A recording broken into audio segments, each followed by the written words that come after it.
څنګه کولی شو چې د ویډیو سایز بغیر له دې چې د هغه په کوالټۍ یا کیفیت کې تغییر راشي کم کړو؟ السلام علیکم ورحمت الله وبرکاته. قدرمنو دوستانو، په دې هیله او امید چې ټول به جوړ و روغ صحتمند وایه.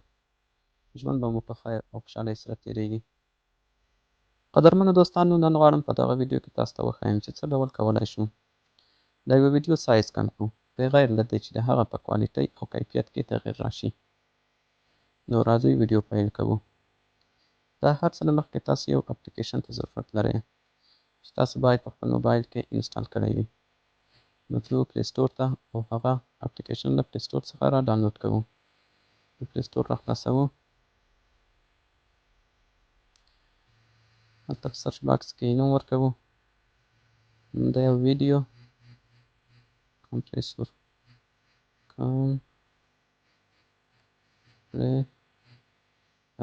ویډیو کمپریس دا به را خلاص کوي. په دې کې تاسو ته مختلف اپلیکیشنونه تاسو ته را اړوي. نو تاسو به چې هر یو تاسو خوښه وي هغه به را ډاونلوډ کړئ. نو ما دغه اپلیکیشن مخکې را ډاونلوډ کړی دی، کمپریسر ویډیو سایز کمپریسورس. نو ما مخکې ډاونلوډ کړی دی. نو تاسو کولی شئ چې پلی سټور څخه یې را ډاونلوډ کړئ. نو زه اوس راځو ګورو چې څه ډول کولی شو د یو ویډیو سایز کم کړو. نو کله مو چې دغه اپلیکیشن را ډاونلوډ کړلو، نو تاسو به د اپلیکیشن داخل ته ننوځئ.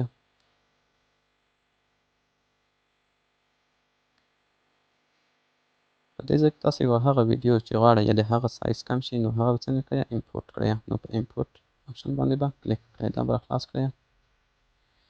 نو په دې ځای کې به تاسو هغه ویډیو چې غواړئ یا د هغه سایز کم شي، نو هغه به انتخاب کړئ. نو زه دغه ویډیو ده چې سایز یې ډېر زیات دی غواړم چې د سایز کم کړم. په نیکسټ باندې کلیک کوو. نو په دغه ساحه کې تاسو ته مختلف آپشنونه درکوي چې تاسو کولی شئ دغه په ضرب باندې د ویډیو هغه کوالټي انتخاب کړئ. مثلا اول کوم آپشن چې دی سمال فایل. نو دغه چېرته تاسو انتخاب کړئ، نو ریزولوشن کې به څه تغییر راشي، په کوالټۍ کې به تغییر راشي، خو سایز د ویډیو به ډېر زیات کم شي. نو موږ راځو په دغه پرته یو کسټم په خپله خوښه باندې هم ریزولوشن ورته انتخابوو او هم کوالټي ورته انتخابوو او هم فریم یې ورته انتخابوو.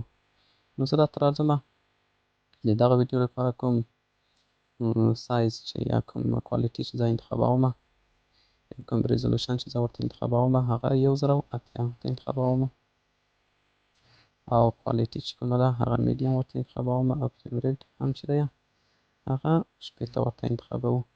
نو تاسو وګورئ چې دغه ویډیو سایز چې دی 160 MB دی.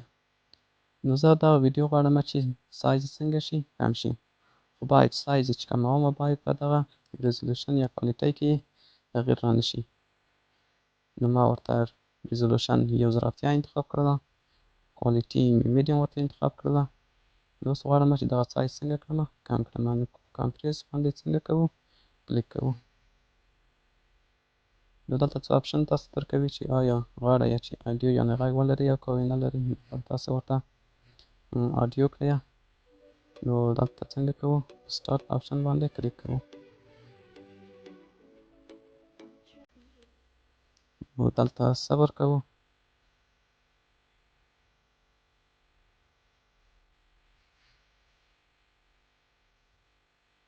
نو دا د په ویډیو باندې پروسس روان دی.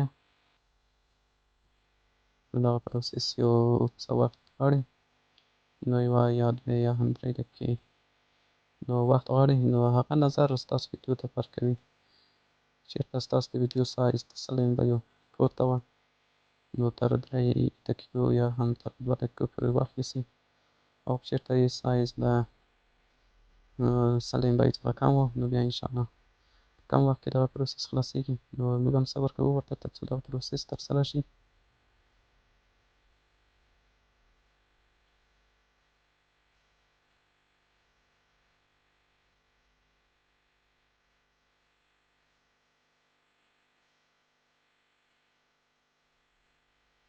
دوستانو په تمه پاتې کېږو.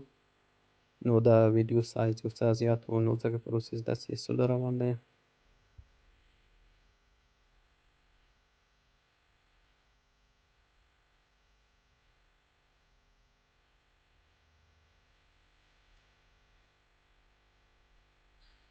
ملګرو د ویډیو پروسس روان دی نو یو څه سلو دی ځکه چې د ویډیو سایز زیات دی نو زه سکرین ریکارډر سکیپ کوم چې پروسس خلاص شي او ویډیو به هم غټه نشي. نو قدرمنو دوستان تاسو ګورئ چې پروسس ډېر کم پاتې دی په څو ثانیو کې به خلاص شي. نو بلکل د دوستانو پروسس پای ته ورسېدلو نو تاسو ګورئ چې زموږ د اوریجنل ویډیو کوم سایز چې و 160.2 MB و چې کله مو کمپریس کړلو نو سایز یې شولو 11.1 MB چې ډېر زیات تغیرات پکې راغلل. نو په دغه طریقې سره تاسو کولی شئ چې د یوه ویډیو سایز کم کړئ بغیر له دې چې د ویډیو په کیفیت په کوالټۍ کې تغییر راشي. نو په ډېر اسانۍ سره په دغه اپلیکیشن کې تاسو کولی شئ د ویډیو سایز کم کړئ. نو دوستانو که ویډیو مو خوښه شوې وي ویډیو درسره لایک کړئ او که زموږ یوټیوب چینل مو تر اوسه پورې نه وي سبسکرایب کړی نو زموږ یوټیوب چینل درسره سبسکرایب کړئ تر څو زموږ هره نوې ویډیو چې موږ یې خپل یوټیوب چینل ته پورته کوو اول تر تاسو پورې ورسیږي. تر راتلونکې ویډیو چې زه عصمت الله سنګین ستاسو درانه حضور ته حاضرېږم تر هغې مو په الله سپارم ښاد او اباد اوسئ.